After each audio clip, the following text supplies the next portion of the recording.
What's up, guys? I'm Mugen Striegl. I'm a professional MMA fighter and a member of the Philippine Combat Sambo team.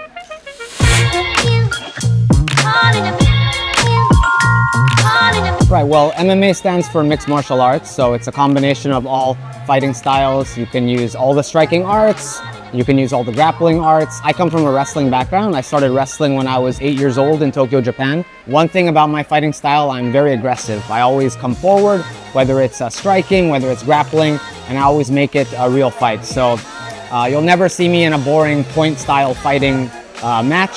I always bring the fight to my opponents. Now that I'm older, my body definitely doesn't recover as much as well as it used to. So I've gotten used to training a lot more intelligently than when I was younger. You know, in my 20s, I could go out drinking and spar the next day, no problem. I could pull an all-nighter and go straight to sparring the next day. Not a good thing for you, of course, but you know, I could get away with it. But now that I'm older, you know, I really have to listen to my body. And in a sport like MMA, where you know, the stakes are so high, you have to really be intelligent with your training, with your recovery, with everything, and you have to have discipline if you want to make a career out of it and if you want to be successful. The biggest misconception that people have about MMA would have to be that it's barbaric. I mean, a little less nowadays than in the past. You had that a lot more 10, 20 years ago. A lot more people now understand that it is a sport, but you'll still have a lot of people that are saying that it's barbaric, you know, that it's like human cockfighting, as some people used to call it.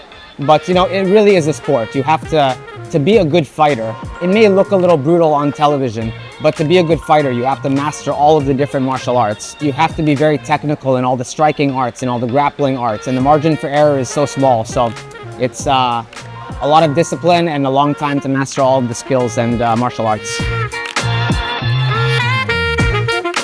My advice to aspiring MMA fighters and athletes in the Philippines would be to train hard and to just try to improve every day.